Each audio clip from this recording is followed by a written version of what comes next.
whenever it just. We gotta change up that tarps off photo in the intro. If anybody wants to know how important Dakota Josh was to the Vancouver Canucks, that was the game. Okay, so condiments. This is everything. Everything. So we run the gamut completely, right? I'm talking about sriracha on the bottle. Sriracha? Sriracha. It's that silent R that screws me up. Is it a silent R? I don't know, like who's tall? Who's tall? It's Chris Pronger, wasn't he tall? Chris Pronger was tall, yeah. Welcome to the PP1 podcast. Are you kidding me? That's what?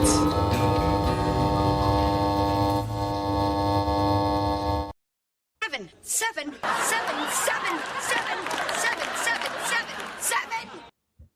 Yep. That's the best way to start an intro. The sevens. Welcome to the PP1 podcast. Welcome to the PP1 podcast. We're back. Not exactly a hiatus, just we got stuff. Things are changing. Family stuff. Take a little bit of a break. Yeah, year 7, we got more stuff going on. We're on the Area 51. Yeah, we are busy, like really busy. We're so busy, the intro might take 5 minutes. Might take 10. I don't know. I'm going to move my camera over here. We're on the Area 51 Sports Network. As you guys all know, I just said the intro is Two Wolves by Jesse Roper. I think he said he's going to come back in like the spring or summer, right, Kelowna?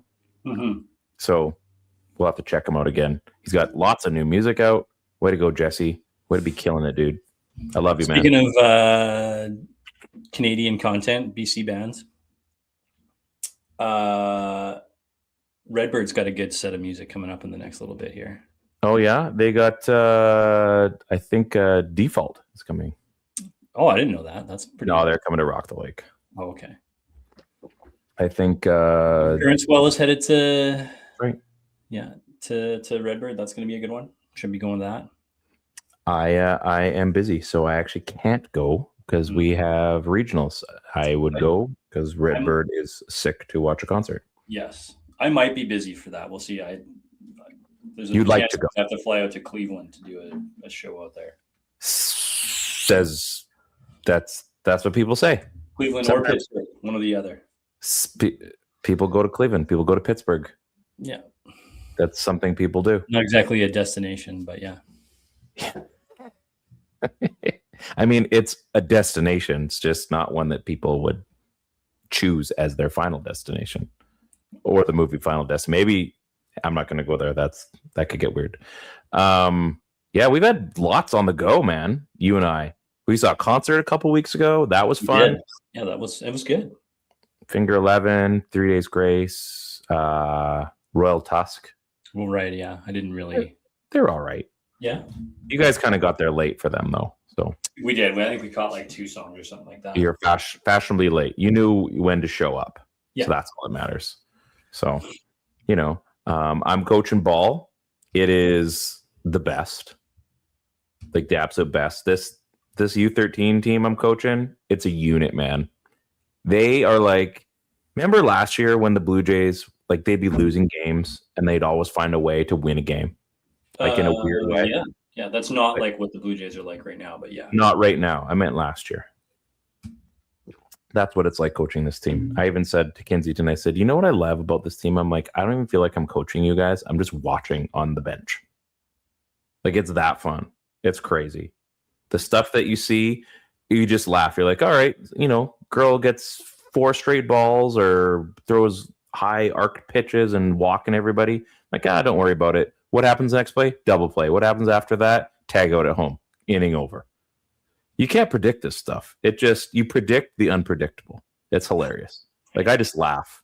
It's so funny because I think they're like, 7-2 or something. Like they're an absolute unit, and it is just a blast to watch. It's fun stuff. It's fun. Oh my gosh! Like I just giggle with the other coach. I'm like, what is going on here? And you laugh because it's so funny, and it's enjoyable funny. Like you're like, that girl hasn't got a hit all season. Of course, this is when she's going to hit an absolute bomb and get a double. Nobody sees it coming. Then we throw a bunt in there. It's good times. So ball's a lot of fun. I get to play my first Hopped game tomorrow. Oh, wow. It has been a hot minute since I've played on that team. So I'm looking forward to it. I had to miss out last week because I was golfing in Kamloops. Good time. Thank you, Uncle Darren and Cousin Cole and Cousin Cass. Appreciate you guys. I know you don't watch this show. So I'm going to say it anyway, but thank you. We got some news. We're going to do, I'm trying to figure out, we're going to start with the stuff that hurts and we're going to build up from there. So this is a tough one. This came kind of out of nowhere. Not really, but kind of. Thank you, Ryan. Appreciate you. Ryan also has the hardest podcast to podcast. It's about the White Stripes. Yeah, Very stuff. good. Yeah. It's very good. Thanks, Yeah, he's like Ryan is one of the big reasons this show is a success. He helped What a dude. He is an absolute dude. Yeah. I know we're beating around the bush on this one. Still gotta make his way out to sub for that Orthodox Jewish baseball league. We'll get yarmulkes or something. I love how hard that was. I know I don't want to talk about it. I know you don't want to talk about it, but we're going to talk about it because it's real life. Anybody that knows us and has followed our show and knows the people that follow our show probably heard about this news sometime in the last couple of days. Our good buddy Whit, who had penile cancer and has fought it too, and it was on his third time. On Sunday, he passed.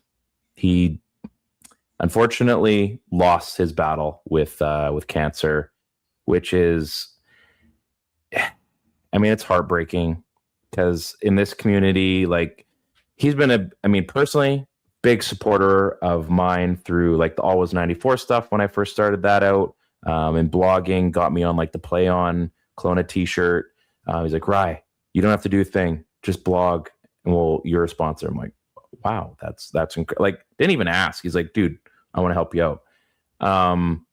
He was a big supporter of this show, supporter of, my Mulligan stuff. I literally saw him on the Thursday of the Masters dropping off some gear for him. And he said, it sounded like they wanted to keep him for kind of most of the month of April and that he'd likely be going home by the end of the month. And I was like, dude, you would take that all day long. He goes, absolutely, I will. So it kind of looked like things weren't great. He had a bit of a flesh eating thing that came up and took, I believe, his entire scrotum, so like he was losing stuff. But the guy had hope and he had a great sense of humor.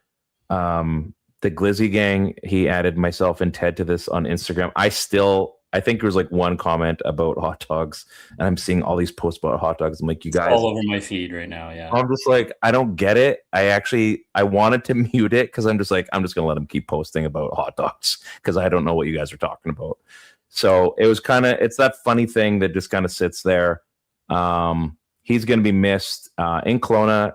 He's a huge guy in this community. Very well known through ball hockey, Kelowna ball hockey, everything. It's kind of a shocker because I did believe that he was going to get through this. I mean, cancer is just so nasty, and some people get to beat it somehow, and there's a lot that don't. And this was it. It was awesome that he could come on and tell his story a couple times and be honest about it and get some awareness. Penile cancer is, it's definitely not a popular one, but it's out there and it's affecting men. And like we said, if one person saw our show, our lowly, randomly scheduled hockey show, and if one person could be saved from this, that was a win. And we hope that somebody sees this, maybe an episode back. We'll have to repost that episode so people can listen to it or watch it. And just like go get checked, go see what's going on. Like, I think we're finally at a point in society where like mental health is finally being taken seriously and physical health is finally being taken seriously. Like, go get checked out. Like, why waste that opportunity to get checked? We were lucky to have Whit on a couple of times. One after his remission, which was great. It was a pretty exciting time. Sounds weird. Yeah, things were really looking up for him. And then, you and I had gone to see him. Yeah. Stayed in touch with him in the last little bit, but it was very jarring, right? I mean, I think Whit's the first person that I knew that I was friends with that got cancer and died from it. That was the same age as me, or in my age group. So it was tough. It was, like I said, it was jarring, but I think you touched on the fact that Whit took time to support you and through your always 94 endeavors, or big face in Kelowna ball hockey. I think they've renamed the trophy. The championship out in Vernon is now being called the Whit Penner Memorial Trophy, which is excellent. How great is that? Obviously he's got it's phenomenal. Obviously he's got a legacy here, right? And I think Whit was that guy who would support everybody, right? Like, if you had something that you were working towards or something that you were investing your time and energy in, Whit was the guy that was going to support you on that, whether it was literally while he was on a hospital bed. Yeah, whether it was just through words or actions, right? And so I think the one thing that really sticks out for me is the humility and how gracious he was with his time, and how gracious he was with his sharing, right? And he did it in such a way that it was okay to laugh about it, right? I think that's difficult. I mean, he made a point to come. Him and I were in the hospital the same time when we got sick, right? Yeah. With different things. I know that was a big day for you, obviously, right? I think you found out on the same day that we both that had was something going on. That was a rough day as a friend, to find out that one of your best friends is having like a heart replacement, essentially. Yeah. And then the cancer thing. It was a lot to take in, because I mean, for me, and I mean, I'm trying not to make this about me in this exact second, but like I love my friends, and I think the reason that my life is so amazing is that I've got so many people that I know and I can be friends with and have that love with, and like people always say like I get along with everybody, because you only get one shot at this, so why not? And that was a tough day. And then you're right, to see how humble Whit was about it, and to come on and talk about it and be honest about it, and just like get the brass tacks out. Like, hey, this is what's up. Stop making it taboo. Let's talk about it. Yeah. So, yeah, Whit, we salute you, man. We're gonna miss you. Gone way too soon. Leaves behind a wife and 2 kids. And it was really too early. So it's tough, but yeah, we miss you, buddy. You know what? We're going to talk about it whenever we get an opportunity. I think at the very least, like, he deserves that. Yeah. As long as we're doing this thing, I think it's only fair. And I mean, again, I'm so happy that we could just talk about something like that. And it's, like I said, I always say, like, this is our show. We do whatever we want. And I think having him on here was it's humbling to listen to, because that's not something anybody wants to talk about, right? Right. And I think it was great that he could. And I mean, again, gone too soon. There's another part to this. There's with a life gone, there is a new life. Supporter of the show, good friend of the show, a good friend of us, Grant. He had a baby boy. Harvey Roy. And anybody that knows Grant and kind of knows, like, this is a big deal. I mean, they've been working hard at this, right? Like, it hasn't been easy for them. So, and to get a kid, oh my gosh! I told him, I said, dude, your life's about to change. I'm like, your life's about to get crazy, but it's going to be the awesomest thing. And like, congratulations, Grant. Way to go, buddy. Absolutely. And you can go back to murdering chickens right away, I'm sure. But I just love, he's the worst. He like, oh, look at these little chicks. I'm like, dude, you're the worst. You're about to like he just teases, how great are these little chicks? Yeah, you're a terrible human being after this. So it's funny. We in all jokes. Congrats, Grant. Congrats to you, Grant. You guys deserve it. You're gonna be a great dad. We're super excited for you. Can't wait to meet the little guy. Super, super cool. Ryan Schapp is pulling in here.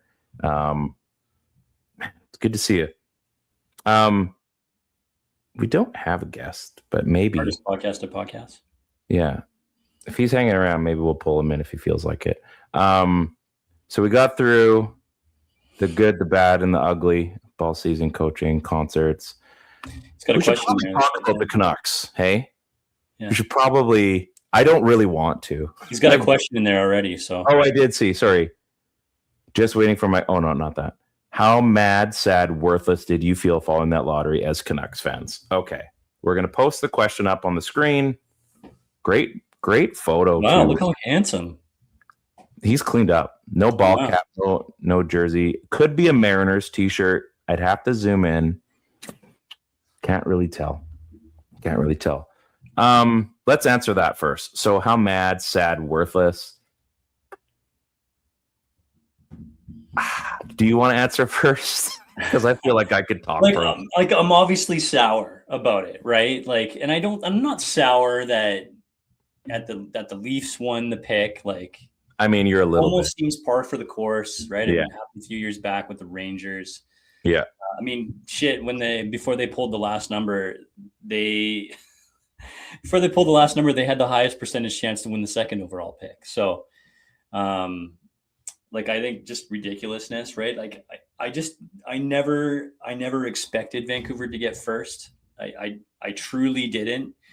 And maybe that's just like being a Canucks fan. I think We're it's just part of used the to it. course. We're raised that way, right? We sort of know better than to get too excited about it. like always. But I just can't. The lottery is better this year. Like, I like the idea of drawing numbers. It's somewhat exciting. Real But time. it blows my mind how the team that finishes last in the league can have the pick removed from them. I don't get this thought that and I know you're trying to like get rid of tanking, but I don't get this thought about why the NHL really thinks they're so much better than everyone else, that they have a better way of doing it, but it seems to work for every other league. So that's the first part. How on earth do you have a higher percentage chance of picking third overall Yeah. than you do of picking first overall if you're the last place team in the league? But the thing I'm most pissed about, it's not even the Toronto thing. It's the fact that San Jose now picks second. Mm-hmm. So now they're going from Celebrini and I mean, was it 3 straight years of super high-end draft picks? They finished 14 points higher than Vancouver. Yeah. 14 whole points. And yet they leapfrog Vancouver in the draft selection, and they're going to get themselves possibly a franchise player. Yeah. Blows my mind. It's still possible that they could overthink this thing and screw it up. It has happened. Somehow he falls to us, right? I'm talking Stenberg here. Okay. But the Canucks are in a spot now, and we're still going to get a good player. And it's not, I'm not mad. I don't think there's anything around there like people talking about conspiracies and all this stuff. That's not a real thing. Not anymore. They showed it in real time. So unless the ball is bigger or the something like that. Yeah, it's not a real thing. So whatever. But I'm just mad at the NHL for making this a thing where we can have teams move up from 5th to 1st in any given year. And a team that finishes last by a mile with a bullet. Yeah. Doesn't even pick in the top 2. Has to be bumped down to 3rd. Yeah. It's whatever. Awesome. The last time we were bumped down, we got some guy named Quinn Hughes. It worked out pretty good. But wait, actually it didn't. Yeah, it worked out good for a bit. I don't know if you're up to date in your Canucks lore, but it got us into a playoff round one time. That was fun. That was a good time. Yeah. We all enjoyed it. For me, you kind of spoke on it, but I'll speak on it differently. You kind of just thought maybe this time. Maybe. Did you really though? There was a part of me that thought, you know what? I'm going to get my hopes up on this one. Why not? They haven't been this bad in ever 20 years, right? Actually, almost ever. And I just thought, maybe they get one. Maybe of all things, right? It's not a Stanley Cup. right? It's a draft pick. But like maybe, and it's not even the best player to come out of a draft in the last 15 years, right? Pretty It's fucking not, good player, though. he is, but he's Yeah. not Austin Matthews. He's not Connor McDavid, right? He's not a generational talent, although maybe he could Could be, but you know what I mean? Like he's You're not saying he Sidney can't be Crosby. generational based on his size, but yeah. Yeah. But he's like, when we had the opportunity at Crosby after that, after the lockout, right? Like all the things like, hey, we're still in it. Number 10, Vancouver Canucks. Oh, okay. So I just thought, you know what? I got to believe at some point this could happen. And then you're watching the odds start changing. You're like, no, I was way off. And then you watch it drop. First of all, Toronto gets it. And you're like, wow, that is so rich. Matt Sundin and Chaika. And that's its own thing. We probably could spend it. Yeah. I don't know how much time we're going to spend on this podcast. It's hilarious, but I'm like trying not to laugh too hard at the Chaika thing because it could be a Dorian thing. So yeah, we could be next. So yeah, kind of a bummer as usual for like you said, it's par for the course. This is something we're so used to. It just felt like at some point we get one. Like throw, like a blind squirrel finds a nut every once in a while, right? This felt like this felt like one of those kind of opportunities, and then it wasn't, and then we all walk away and think, okay, now that we've got our, got the reality set in, they're picking third. There are good players. It's just for all of us that had our minds made up of how we wanted the draft to start. It's not going to go the way we thought. Is there a trade to be made? Maybe the Canucks decide, like, listen, we want him. And it's, I guess the rumor is like Zeev and the third overall for first. So, I mean, hey, who knows? But it just felt like it could have been this time. And that would have been nice. But but it's not. Whatever. So, yeah, draft lottery happened. Canucks pick third. So that's fine. In your mind's eye, who do you think they get?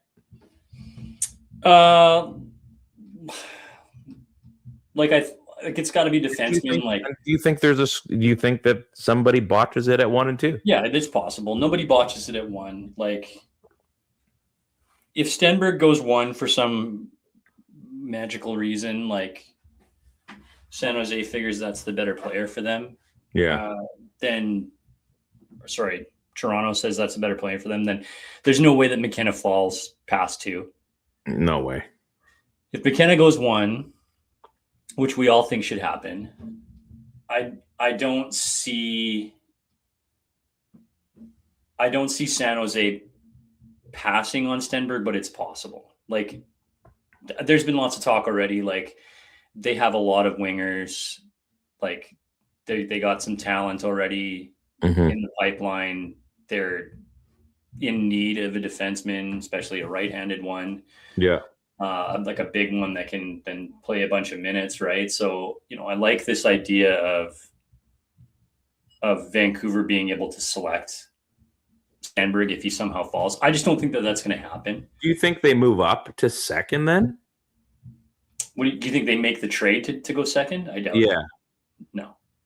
You think they just let sleep dogs? No, I don't think. I think the gap is there. Like, I think it's very clearly Stenberg and McKenna, and then everybody else. Mm-hmm. But I don't think it's that. I don't think it's that large of a gap that they. What's the talk? They're talking a first and Boyum. And Boyum, like, yeah, I don't know. I'd rather have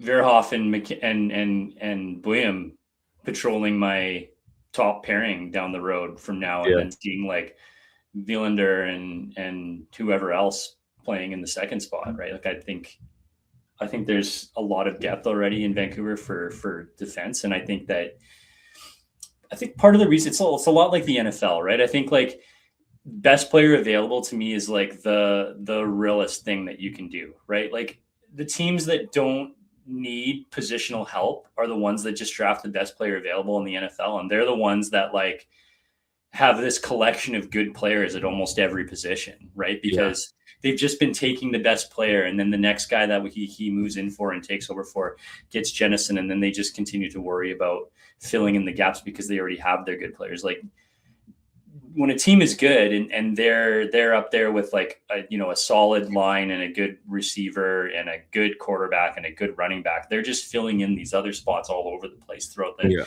next 3-4 years of those players' primes, right? And then when it comes down to it, they just need to select the next good player when they're not great, right? And I think like if you're in the NHL, I think you need to continue to select the best player available because, well, there's guys that are like Stenberg and maybe Verhoff and we know, McKenna is going to play. Like, I think these guys are all going to probably play earlier than later. Yeah. When you're drafting these guys in the first round, especially past like 5th or 6th or 7th overall on, like, you don't know where these guys are going to be. You don't know how long it's going to take them to develop. So you have to take the best player. And then once they're there, then you worry about dealing your assets. Like if San Jose really needed a defenseman, like people are saying, then you draft Stenberg, and then you go ahead and play with those guys. And then at some point down the road, if you have to move a guy like Stenberg 2 years into his contract for a sick defenseman that's already playing in the NHL, then you go ahead and make that move, right? I don't think that you draft a defenseman hoping that he's going to play for your franchise and fill that need 2 to 3 years down the road. I just don't think it works like that. I don't think that's how you should draft your team. No team is like, you can't, I mean, hockey is a sport. You just can't draft the current year.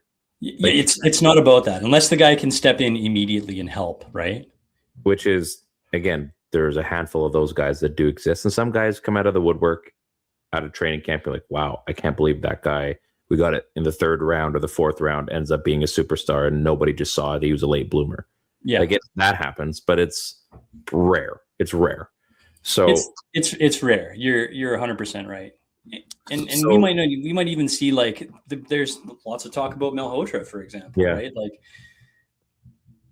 Malhotra's good. It's very obvious. Look how good he's looked in the playoffs already, right? Mm-hmm. Mm-hmm. But how good is Malhotra? Is he worthy of the 3rd overall pick because he's the best player available at the time? Yeah. Or is that a result of him being like one of the only high-end centers in the draft? Mm-hmm. Like, I don't know. Like, I think that if he's not the best player on your board, then you don't draft him number 3 overall. Yeah. It's too bad it wasn't like the NFL and they couldn't just trade down to 5 or something like that. Yeah. And get a king's ransom. Yeah. Yeah. I think it's, I think you look at what the board has looked like for the last 6 to 8 months. And do you make a judgment call because some guy got hot at the end? Which is like what Malhotra's on right now, right? You know what I mean, though? Like, you kind of know what you've seen for most of the season. And all of a sudden you see this hot streak. You're like, oh, wow, this guy's been tearing it up. And maybe it keeps happening, but you kind of already knew who the top 3 were going to be for most of the year. So they're talking about like, I mean, what we were, there was a time when they were talking about, Verhoff is like a possible 3. There was a time during this year that they were like, this guy could be challenging for the number 1 spot with Stenberg, right? Well, all 3 kind of interchanged for about a month. Yeah. So now here we are late in the year, like you just said, Ryan. Like, I think that's a perfect point, right? And now there's lots of talk of Reed and Carroll's and Malhotra that have all stepped up to be like, is it this guy that's actually surpassed Verhoff? When I think you get a little bit of what happened to McKenna and that this guy's been around so long on the radar and number 1 that people are like poking holes in his game and trying to see deficiencies of what you could. They're thinking too much. They're overthinking it. Totally. It's like when you get up to bat, right? Or you're pitching or getting up to bat. Like, you go in there, your swing, what you can do up there, and then you start thinking because the pitcher's taking too long. And now you start thinking like, oh, maybe I should do this, and then by then you're out of your head. And now you're just thinking about stuff. And now you get out. And what happens when you go up there and just like, wait, swing the bat, everything happens, right? If you have too long to think about this, like, for most people, there's an obvious top 3. and there's been some late bloomers in this. Like, go with what you know. Go with what you know. And yeah, maybe you miss on Carroll's or maybe you miss on Malhotra. You're in the third spot. Like, someone's going to get something at each one of those picks. The top 5, there's going to be something there for everybody. You go with what you believe is the one. It's not like we're going to be like, man, I can't believe that guy passed on so-and-so. Like, well, what do you want me to do at third? Like, we didn't get the first guy. The second guy obviously got taken. So, like, he was the next best guy, and these other guys came late. And, I mean, they're 18 years old.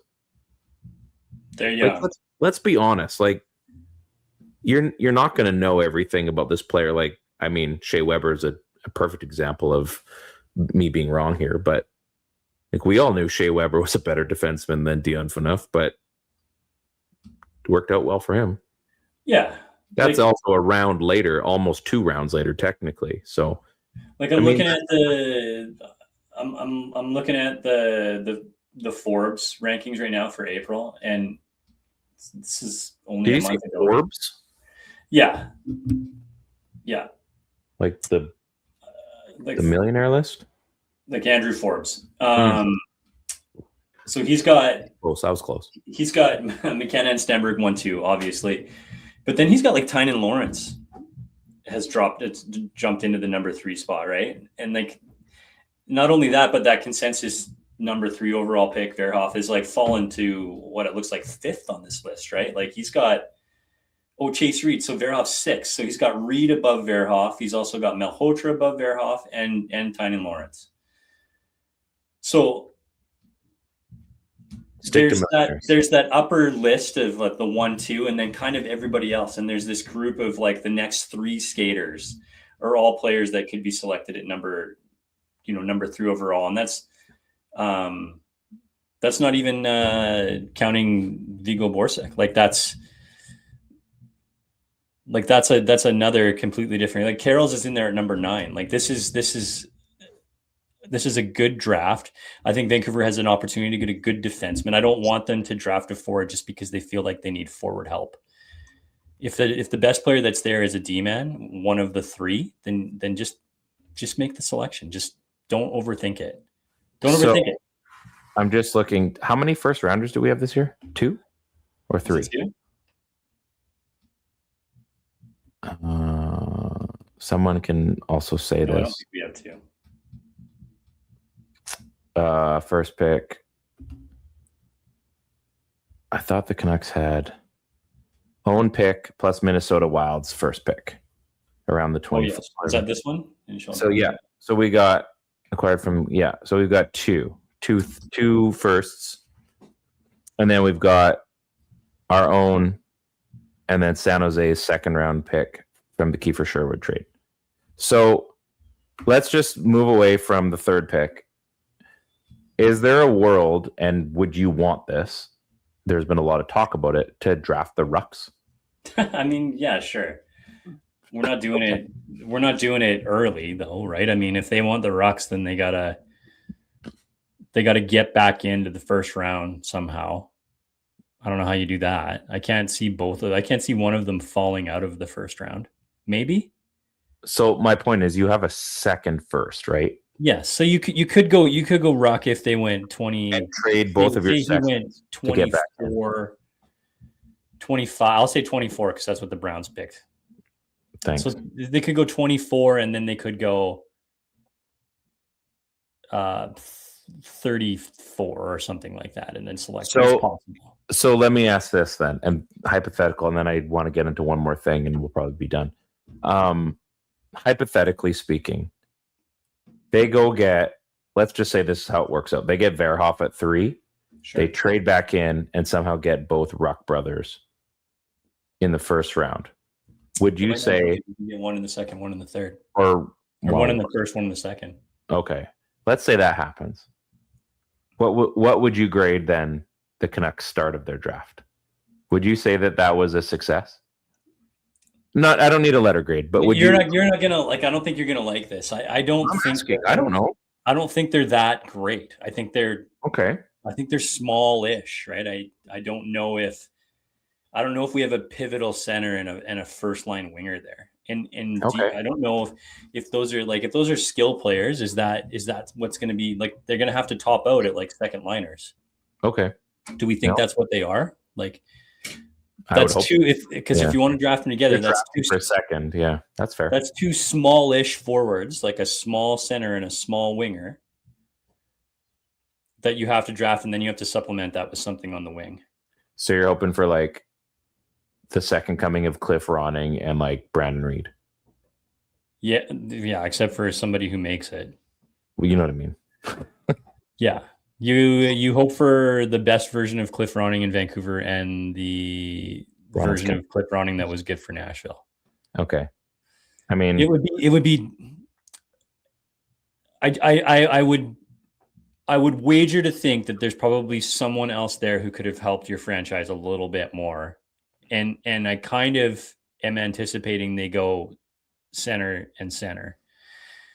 Like this talk of them not drafting Verhoff because they already have, Villander and like he's great. He's looked awesome. Like but you still need more. And Hronek and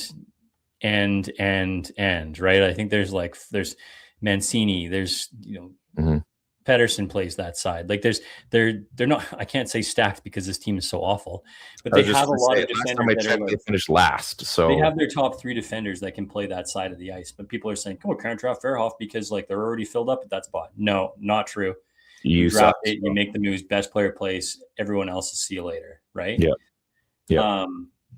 So once you get into the later rounds, and then this projection timeline starts to go out, you draft best player available. But I have a feeling that in that round, it's going to be a bunch of, when best player available is these guys are both rated equal and one's a center and one's a winger, defender. Like you're probably going to pick center because at that point, positional need takes over, right? Like if two things are equal, we're going to take the center. Yeah. And that's because of need. Sure. So I don't know if they'd want to do that for the Rock brothers. Hey man, I'm asking questions. This is what I do. That seems negative, but yeah. That's why I'm the ball dropper guy. Because it would be so much fun, but it's just as likely those guys become Peter and Chris Ferrero. Or Bill and Lee Sweat. Sure, except they're just brothers, I think. But yeah. Or Eric and who's the other? Brett Lindros. Yeah, it could be. I mean, who knows? Could be Joel and Pro. Joel and Henrik Lundqvist. Oh, geez. I still love that story. The Greg Button story. They're out there to see Joel. Dallas was out there to see Joel, right? Remember that? Yeah. And then he's like, oh, what about his brother? Oh, he's whatever.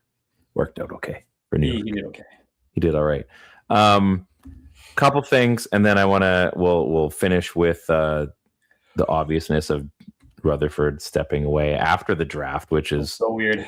So weird. That's let's get into the juicy stuff because that's what people tune in for podcasts. So the Oilers are knocked out by the Ducks. Sorry. And did you see the press conference after of Connor and Draisaitl? I read about it, but you need to see it to get the context proper. We took steps back, and they're right. But you look at what this team, what they, saying how it's average, how they basically called out everybody above them, including the team, management and coach, like everything.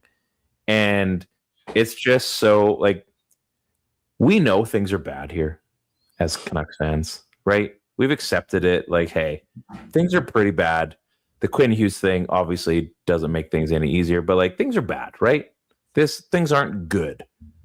And then you see the Oilers, and they once again are like that close away from botching two of the greatest players to ever play the game.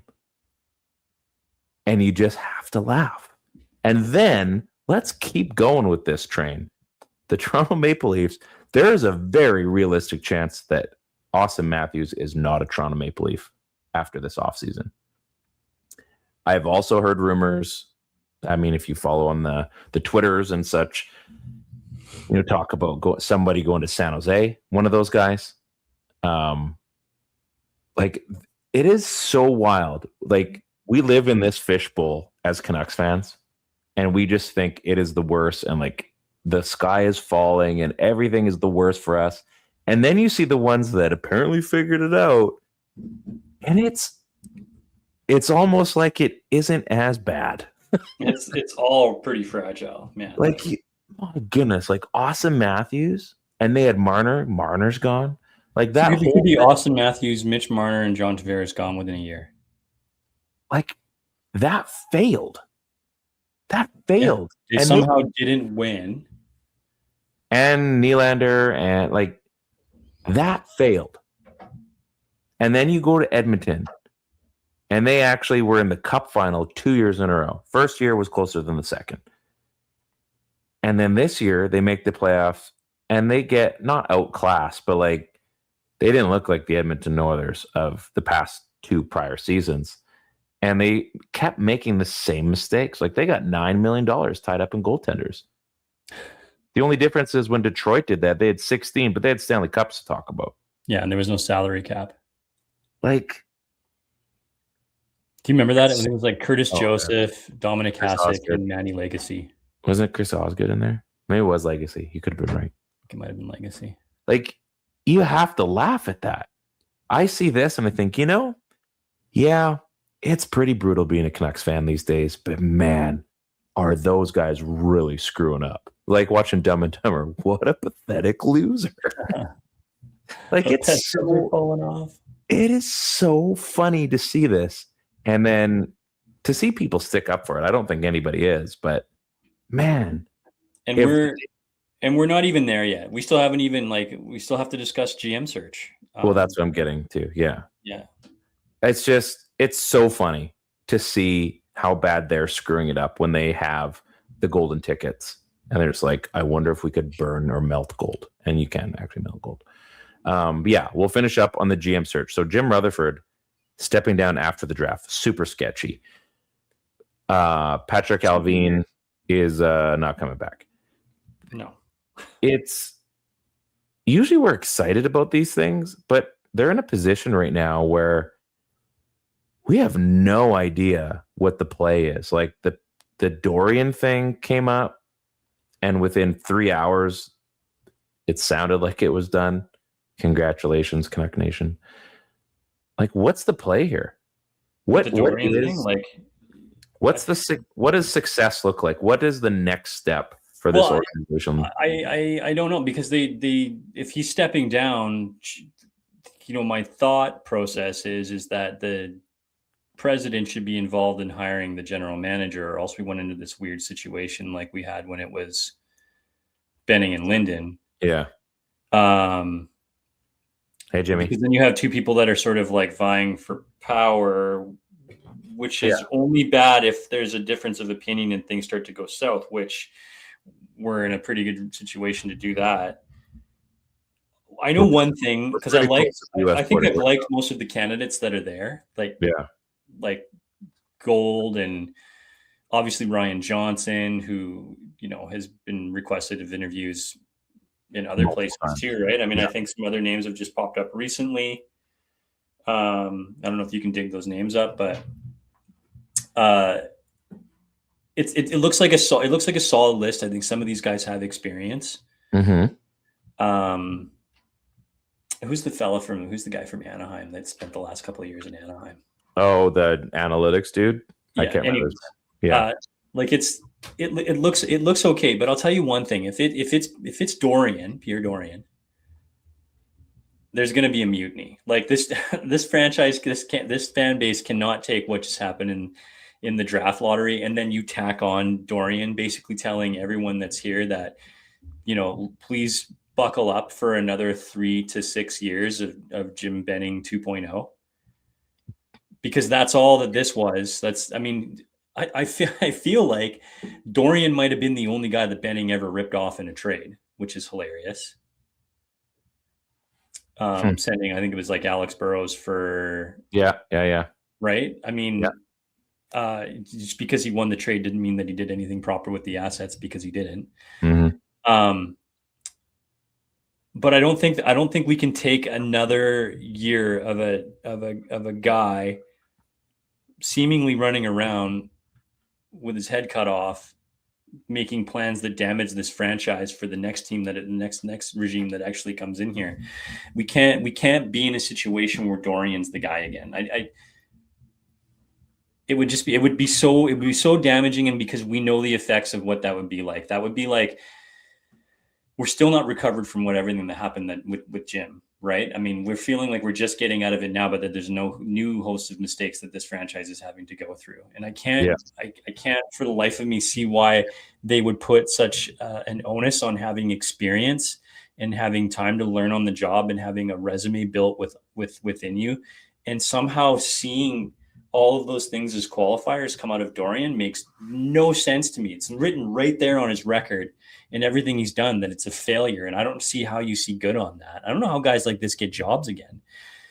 Because that's how this. I feel like there's a scenario there where Ryan Johnson takes over as GM, or maybe it's president. I don't know. And then you get somebody else in here that works alongside him and they become a team. And that's proven to work in the NHL already. And what I do know is that while they seem to be doing their due diligence to find a proper replacement for them, and it's become obvious that Rutherford's stepping down and wants out as quickly as possible, I still feel like they're going about it the wrong way, and I don't understand how this is happening again. It should be you cut it off, and you have new guys in there. Whatever the new theories are, whatever the new ideas are, they can't be the old ideas and then be like, hey, so here's the old ideas. And now I'm gone. Oh, well, why didn't I just get to do the stuff? Because I would have done it differently. What if we tried it again? You know, what if we tried Benning again? We could do that. It would work. Right? Maybe they will. I feel like that's what they're sarcastically, that's what they're thinking, right? It makes no sense to me. The hiring process seems weird. If Dorian is hired here, that would mean that none of the other candidates wanted to work here, in my opinion. Because if they did, they're all more qualified than Dorian is. Mm-hmm. And if they hired Dorian, it means they turn their back on Ryan Johnson, who they've spent the last 17 years developing. And that makes no sense to me whatsoever. Like literally, as he walked out of the NHL, as he was done his career, there has to be a new direction, and there has to be something fresh there, because everybody that's like, you know, people joked about Chiarelli, people joked about Dorian, people like there's a handful of guys. Everybody keeps talking about Gillis. That's not happening. There's no way Mike Gillis comes back as long as Francesco is the owner of the Vancouver Canucks. Like there are guys out there that at some point get their management career started. And you see these analytic guys out there. You're saying, like, is it Chad Gold is the one guy that they've been talking about? Ryan Johnson's been in this. Like, the guy was the GM of the Abbotsford Canucks and helped win them a title.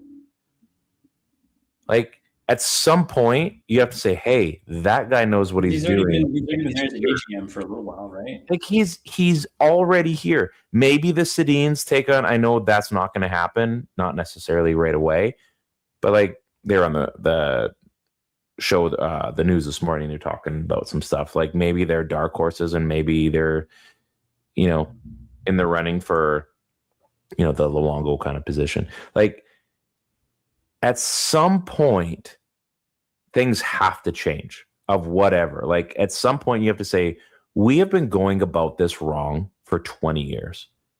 We got it right once and we kept doing it right. And then we're like, yeah, we need to change it up and go a completely different direction. And we need to sully everything we've ever done. Like it's not right. And it's the owner is a big one. And that is the ultimate chip that needs to happen. That's the ultimate domino that has to fall, which isn't going to happen unless, I mean, hey, maybe if one of the other brothers takes over, I'm fine with that. But as long as he's there, we do have other problems. Yeah, Jimmy's on fire. As long as that is going on, these problems are going to keep they're going to be right at the cusp of something happening, and it has to change. Like, we waited for a rebuild. We waited for the damage. When they brought in Rutherford and Alvin, we thought, okay, we get a bit of a reset on it. They like to make moves. They like to get things better. And for a brief moment, things did. They actually became a team that made us believe that this was possible. Little did we know, it went the complete opposite direction. I can sit, Ted. I can sit through 5 or 6 years of this. I can, but you have to make me believe in it. And everyone else, it's the same thing. We can cover this team. People can cover the Canucks, but you have to let us know, like, hey, we're on the right path to this. If not, things are going to start falling. You're going to see season tickets drop. You're going to see sponsors drop. There's going to be a bunch of things. It's going to be a trickle down effect. So what if Cleo leaves? Then what? What if who? Cleo, that's the sponsor. Oh, the sponsor? Yeah. So Evan Gold, Ryan Bonus, Jamie Langenbrunner, Wow. Brett Peterson. Shane Doan was in the mix. He's been pulled out of it now, so he's not in there.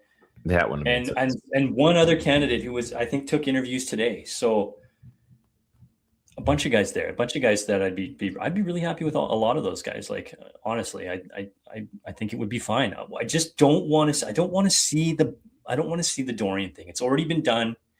We know it's bad. I would take Alvin. I would take Alvin 10 out of 10 times over Dorian.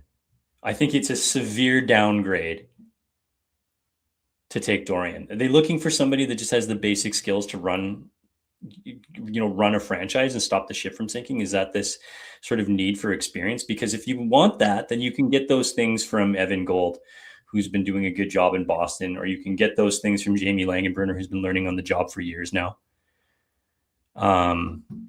White, yes, Jimmy White. I can't remember the dude's first name. I feel like he was in with Anaheim, part of that draft. Mike White. Mike White. Is that what it is? Mike White? Mike White season. No, that's a quarterback. He's got I can't remember the guy's name. He graduated from like McGill. I can't remember. Anyways. Good school. Like a real behind the scenes dude. He's just kind of been watching the Deshaun White. There we go. Thank you, Jimmy. The kicker? Not Sean Whitehead, but yeah.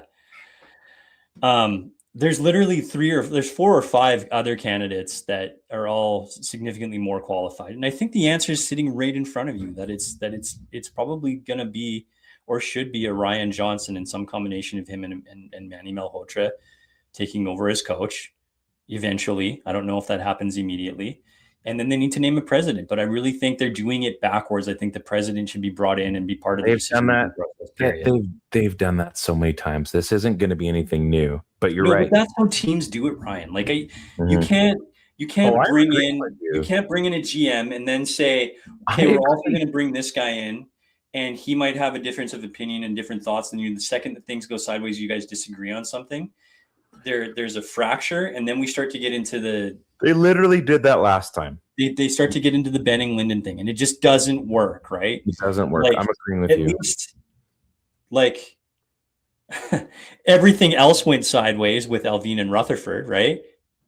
The team was broken, locker room stuff, like some poor trades, some bad asset management. But at least they were in lockstep. But if they're in lockstep and they can get the rest of it figured out, then there's at least no fracture at the top, the top of the mountain, which is, we can't have that again, right? Like, we just saw how poorly that went last time, and we can't be in a situation where it just can't be Dorian. That's all I want. You already took our first pick away from us. You already took the first overall pick. Now you've taken the second overall pick from us. Please don't saddle us with Pierre Dorian now. Hey, I got a fix for you. This is how it's all going to work out. Everybody's going to be fine. New GM, new president, new coach. It's going to be fine. We're going to get third pick. It's fine. It's going to be fine. I've said this time and time again. This is how you're going to fix the Canucks. Bring back the skate jersey. Everything's going to be okay. You know what? Everything's going to be fine. You're not wrong. That's the fix right there. You buy yourself at least 4 months. Just There saying. you go. Perfect segue to a sign off. Yep. So, on behalf of Ted, I'm Ryan. This is the PP1 podcast. We're on the Area 51 Sports Network. We will do one probably around the draft. We're going to take another bit of a break, probably, or maybe just before the draft or around the draft, and then we'll try to do one maybe right before free agency. We are crazy busy, and 7 years in, podcasting is becoming a little difficult. So we are going to make sure that we have quality episodes and not just stuff, because quite frankly, the Canucks aren't doing anything. And unless they do something crazy that we just can't help ourselves, we're probably going to be back just around the draft. So, on behalf, shout out to shout out to McKenna, made the All-Star game in the FSL. So headed to Montreal with her dad. Good luck out there, McKenna. Wait, no, that's a goal, so that's not good. I don't know what French save is, so I'm sorry. This is fun. See you, everybody. Have a great one. Peace out.